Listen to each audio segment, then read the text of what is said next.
Hello, my name is Russell Smith, and I am the Instructional Technology Facilitator for Sanderson High School, as well as Carpenter Elementary in Wake County Schools in North Carolina, and I'm here with another Tech Tidbit. Today I wanted to go over a site that's been around for a while.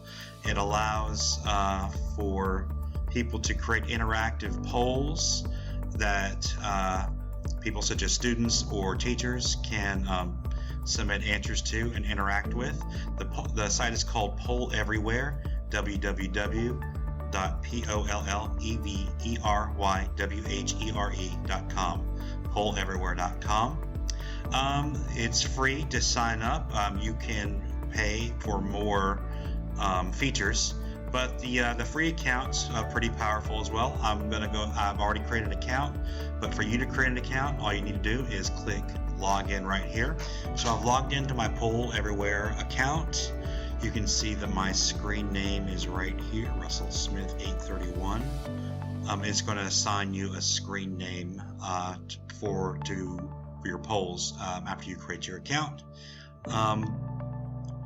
This is your dashboard where you'll see the content for your polls after you create your questions.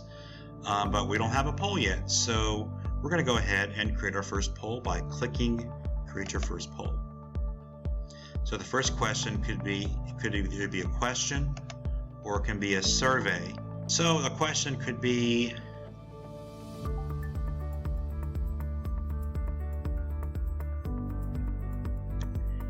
now you have several different types of formats for the questions. You can have multiple choice, open-ended, question and answer, ranking, or clickable image. I'm going to run through these very quickly as we go. So my first question, I'm going to make it a multiple choice question. The first question I'm going to say is the economy. You can either type that in, you can insert an image URL from Google Images, for example, or if you already have one saved, you can click on the photo image here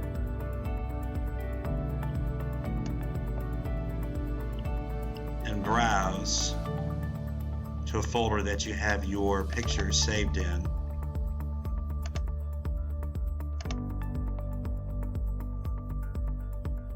And it will upload the image into that selection. So my first choice for the answer could be immigration. So I'm going to go ahead and populate each of these. If I want to add another answer besides the first three, I can just click add an answer, and if I need to delete an answer choice, I can just click the trash can next to it, as I'm doing here. So I'm going to pause the video and populate these answers. I'll be right with you. So for my multiple choice question in PollEverywhere, I've uploaded these 4 images to represent different issues that might be important to voters in the upcoming presidential election. I've included immigration, economy, unemployment, and national security. Of course, you could also just type these in as text. Or you can insert an image from a Google Images link, but I've gone ahead and done just inserted the image here. If I want to add another answer, I could click add an answer. If I want to take that answer out, I can just click delete in the trash can. So that's for multiple choice questions. My second question is going to be, and once again, I have my 5 different types of categories for my question. This time I'm going to make it open-ended. You can have your audience respond with any of these 4. You can have them respond as a text wall, which is we'll just post their responses as blocks of text. You can have them respond as a word cloud. You can have them respond as a cluster, kind of like what you would see in Padlet. Or you can have a ticker format. In this case, I'm going to demonstrate, leave it as a text wall. The third question could be,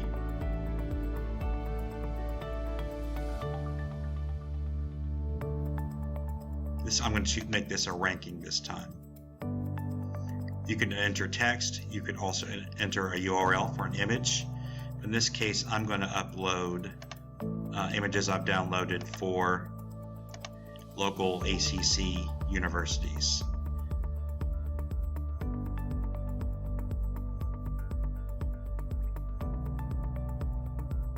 as my 5 local, actually they're not even ACC teams, my favorite local college, let's make it college teams from 1 to 5, because East Carolina's not in the ACC. The next category I want to demonstrate for PollEverywhere is a Q&A. So you type your question here. This is a type of question that people in the audience can submit their questions, and then people can vote on each other's submissions as to whether they like it or not.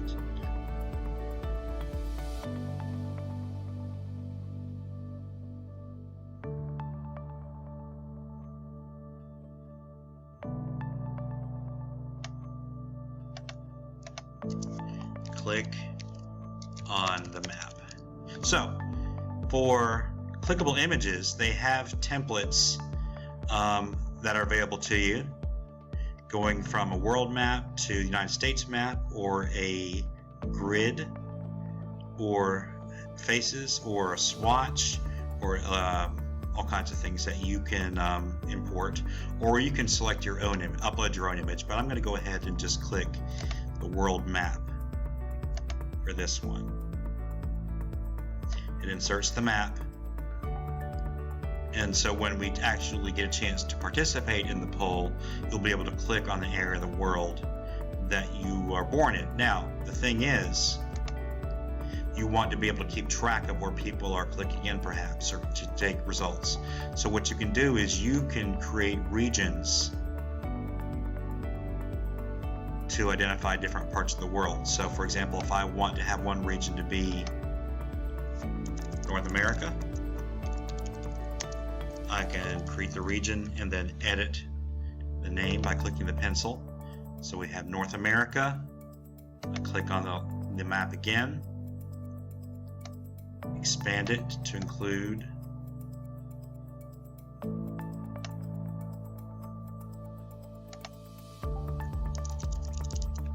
South America,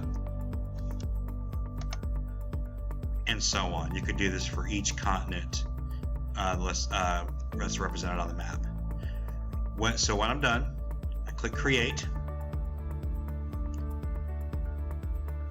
Now my poll has been created, and this is where I would see the results for my poll. To launch the poll, you would click here to launch the poll. For others to join in, they can either go to this web address, pollev.com/RussellSmith831, or they could text Russell Smith 831 to 37607 to join if they want to use their phone. I have my PollEverywhere app right here, so I'm going to open the PollEverywhere app.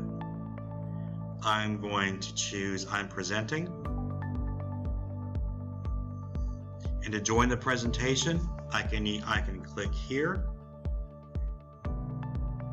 So my presentation is under PollEverywhere.com/RussellSmith831. So I can join it.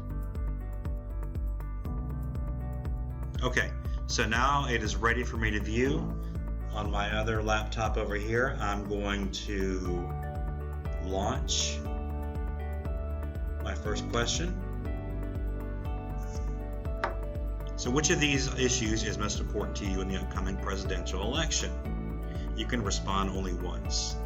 So I have immigration, economy, unemployment, or national security. I'm going to say, for the sake of this, I'm going to say economy, and it shows that I have responded.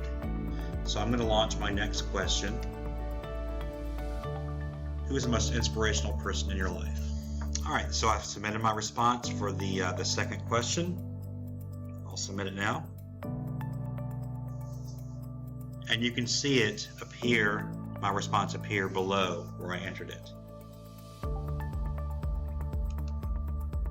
I'm going to launch the next question, which was the one where I can rank my teams from 1 to 5 in terms of my favorites. So I'm seeing Wake Forest first, ECU second, Duke third, NC State fourth, and North Carolina fifth. Now, of course, this is personal opinion, but NC State is my team. So I'm going to go ahead and click on the handle on the right-hand side of the grid and move NC State towards the top. Second favorite is Duke, so I'm going to move that under NC State. Third favorite is Wake Forest. I'm going to move NC State to the top. Move Duke second. It pushes Wake Forest down to third, and you can see it's a little bit of lag in the image, but I'm going to leave in ECU fourth and UNC fifth. Sorry, Carolina fans. I'm a State fan. I can't be a Carolina fan. I'm going to submit my response. And it shows my order as I submitted it. I'm going to launch my next question. What are the most important qualities of being an effective teacher? So I'm going to go ahead and enter my response quickly. So there's my response to my Q&A question. I'll hit submit, and it appears right there underneath where I answer the question. So audience members can feel free to rank the response as either a positive or a negative, hopefully a positive. And then all the other participants can also rank the responses if they see fit. And finally, I'm going to launch the last question, which was the clickable image. In what area of the world were you born? Click on the map. So I was born in Leeds, England. I'm not sure exactly where it is, but you can see that it puts a marker right there. If I make a mistake, I can clear the response. Try again. That's not in the ocean. I'm going to put it right there in England again. So I'm back on my PollEverywhere dashboard where I can see the different questions that I launched when I was pretending to be the participant. You can see there's only one response because I was the one responding.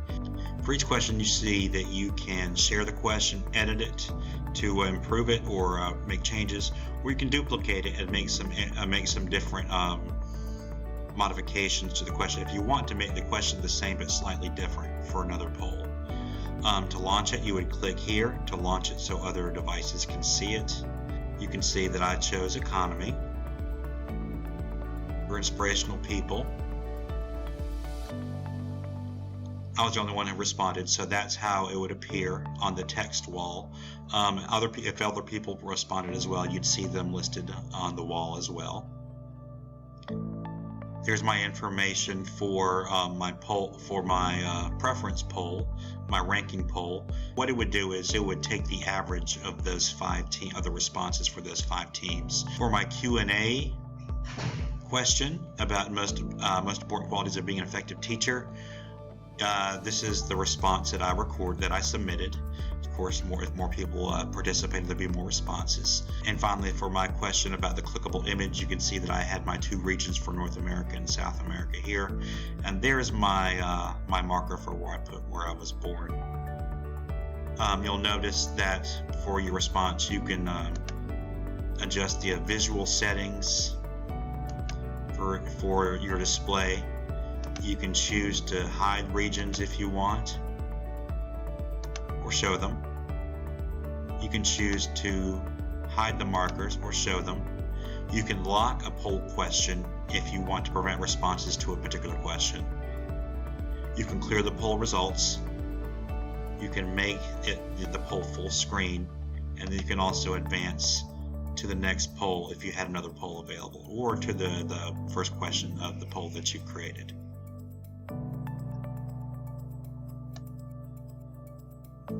The PollEverywhere site has lots of information about different settings for different parts of creating a poll. For example, if you want to learn more about how people can respond, it gives you information for responding via a website. It gives you information about text messaging. You can choose, look at the information for how people can respond using text, or keywords. You can also link a Twitter account if you'd like. They'll provide you information for response settings. You can click here. You can choose how many times people respond, or as many times as they like. You can make responses anonymous. You can allow changes or not allow changes to responses. You can submit a reply message or not. You can choose what you want to do. You can schedule lock and unlock times. So if you want them not to be able to access the poll at before a certain time, you can choose to do so. For testing, it will give information for participating on the web or by text message. It also gives you information for presenting. In any case, that's I don't know if it's a brief overview of how to use PollEverywhere.com. There are more things you can do in this site. You could take a look for yourself and see what other features it offers. But thanks for watching. My name is Russell Smith, Instructional Technology Facilitator for Sanderson High School, as well as Carpenter Elementary in Wake County, North Carolina. And I'll be back soon with another Tech Tidbit. Take care.